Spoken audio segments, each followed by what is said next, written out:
Hey everybody, and welcome in to Clearing the Benches. Well, finally yesterday, the Chris Tanev deal went through to the Dallas Stars. And oh my goodness, I thought everyone was going to wait until the March 8th deadline itself before they started making any big moves. But yesterday, the Calgary Flames got things started with the Dallas Stars. Also, apparently the Devils helped out in that deal. They took on, it looks like, about $1.4 million in salary. And I think they're getting like a 4th round pick in return for helping out, making that deal happen. But anyway, today we've got the trade deadline about 8 days away. And now that the Tanev deal has happened, I was going to put together a couple of lists. 5 rentals that I think are going to happen at the trade deadline and 5 keepers that are going to happen at the trade deadline. And by that, I mean 5 guys that are just going to be there for the playoff run and then they're going to just walk away free agent or go somewhere else. And here, I think these are going to be teams that trade for guys and guys are going to stick around. I think maybe they have a little bit of term left on their contract or it's a place that they would want to have as their destination. So, first up on the list of the rentals, happened yesterday. Tanev goes from the Flames to the Stars. Now, when I look at this deal, I look at what they got in return, and to me that signifies this is a rental deal. If I thought that Tanev was going to be re-signing in Dallas, I think it would have already happened yesterday. They would have announced some kind of like a trade and sign deal. But just looking at the return for this, I think this is strictly going to be a rental for Dallas. Next up on the list of rentals, and this one we've already talked about a few times, and it's just a matter of time as to when it's going to happen. We've got 8 days left, but we've got Vladimir Tarasenko.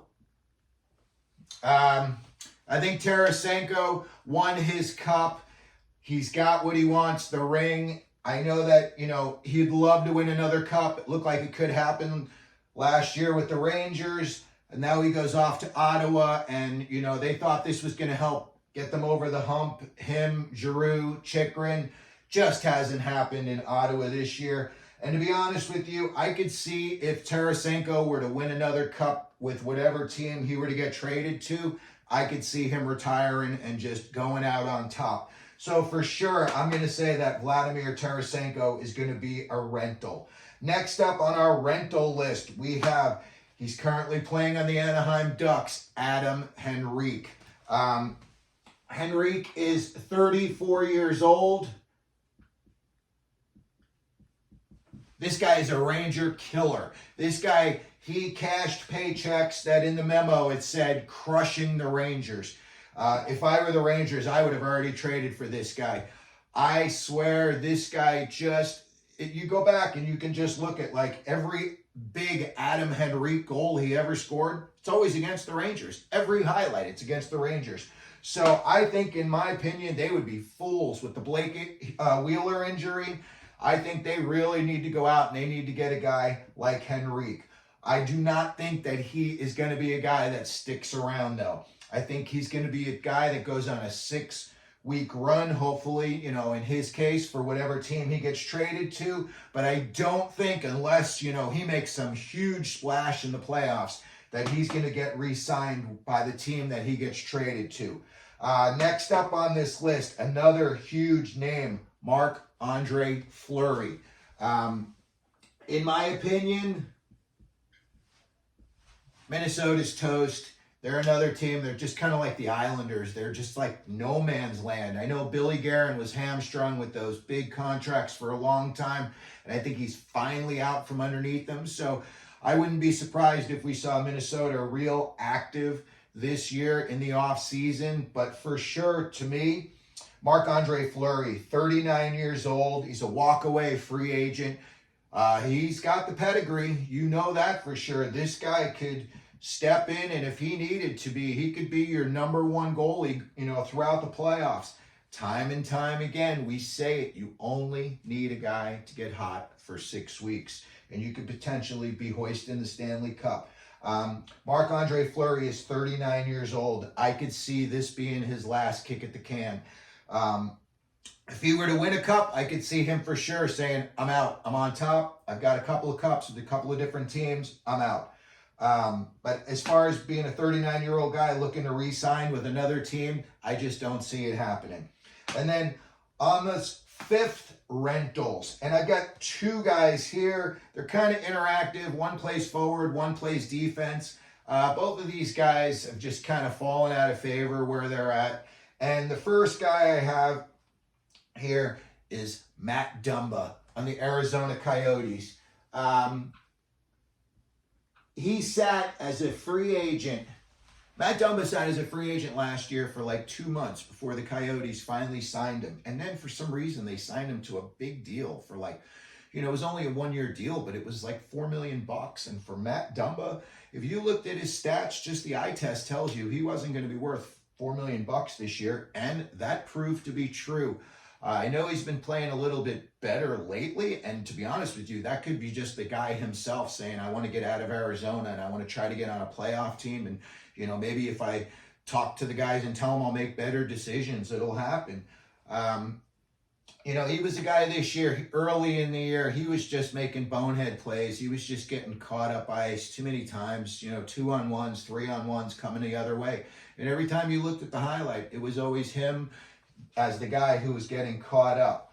But for whatever reason, because he plays a physical game and he's got a bigger name, I could see Matt Dumba being traded at the deadline, but I don't see anybody else signing him. I honestly think maybe next year, as soon as next year, he might be out of the NHL. And then also, I'm going to say another guy on this, Anthony Mantha. It's the same situation as Dumba. He's just kind of fallen out of favor. You know, Mantha's to me a guy, he never reached his potential. Big body. He should have been in 20 fights a year. He should have scored 40 goals a year. And he's just, in my opinion, he's soft. But he's a big body. He has, you know, the potential to score goals. And in the playoffs, big bodies and scoring goals is a recipe for success.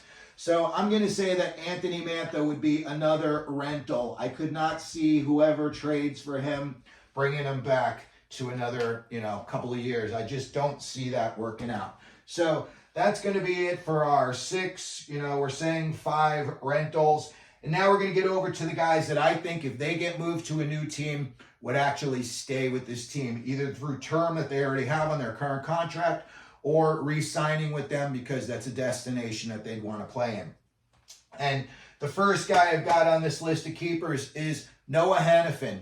Listen, he's turned down big money from the Calgary Flames. So at the very least, if you're another GM and you see that he turned down that money, maybe he turned it down because he didn't want to play in Calgary, but at the very least, you know that's going to be his asking price when he goes into negotiations over the summer and he's trying to get himself a new deal.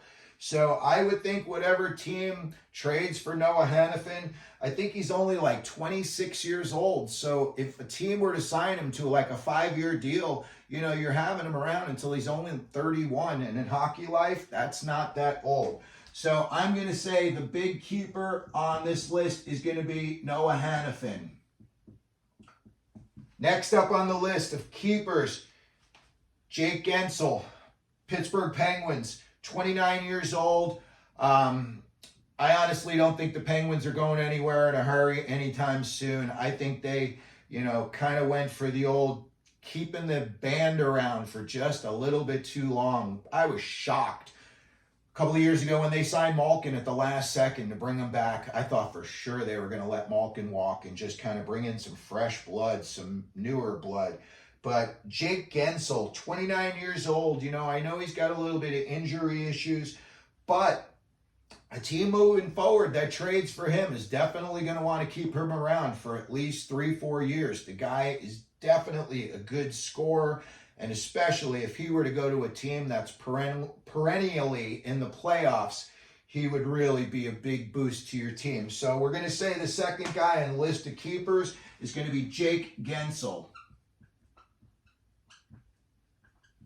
Third up on our list of keepers, and this is a big body name, and again, this could be a guy that winds up going back to the team that originally drafted him, Pavel Buchnevich. He's 28 years old, A couple of years ago, the Rangers were in a weird cap situation, and they pretty much just gave away Buchnevich to St. Louis. They got Sammy Blais in return.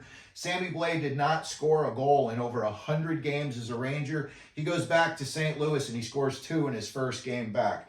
I could see Buchnevich. He's got about 24 goals this year. He's a guy, he's a big body, he's lean. He's not afraid to go to the dirty areas to get the goals either. Guy's really good at deflecting shots. He's a rebound guy. He's a guy that'll stand in front of the opposing team's net. He'll go in the corner. You know, he's not going to drop the gloves very often, but he's definitely got some grit. And at only 28 years old, you know, I can see a team, you know, that needs some offensive firepower moving forward. You know, maybe a team that's a little older, trying to get a little bit younger. You know, maybe a team like Tampa Bay. They've got a bunch of guys that are in their mid-30s. Maybe they want to pick up a guy who's only 28 years old. But as far as a keeper goes going into next year, I'm going to say Pavel Buchnevich is going to be a keeper for sure. Fourth up on our list of keepers, you know, this guy was a big name last year. The Arizona Coyotes actually, to my knowledge, were the first team that ever held a guy out for trade reasons.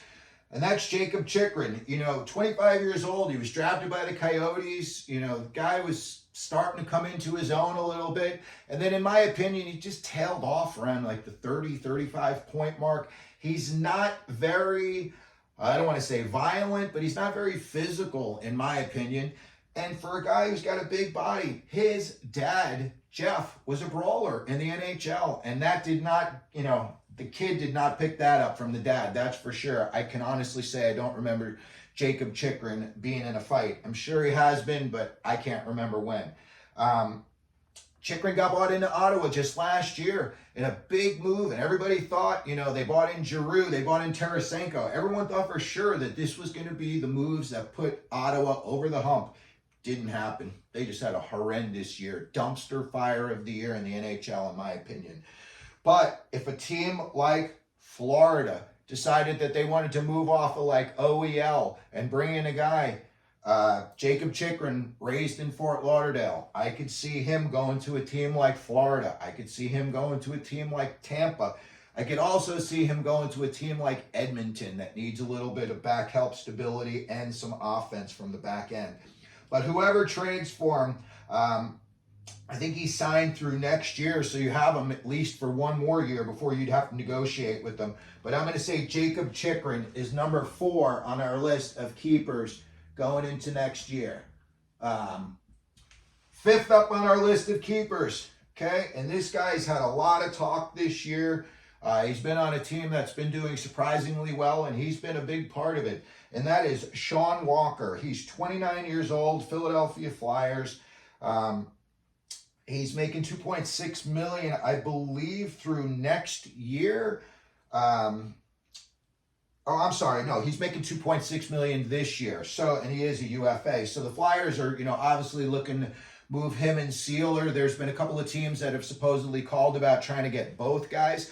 And it wouldn't surprise me at all if the Flyers like these guys and they wanted to keep Walker around. But I think at only 29 years old, the next team that trades for Sean Walker is going to sign him to at least a 3-year deal. So I'm going to say today that Sean Walker is going to be our 5th guy on our list of keepers for today.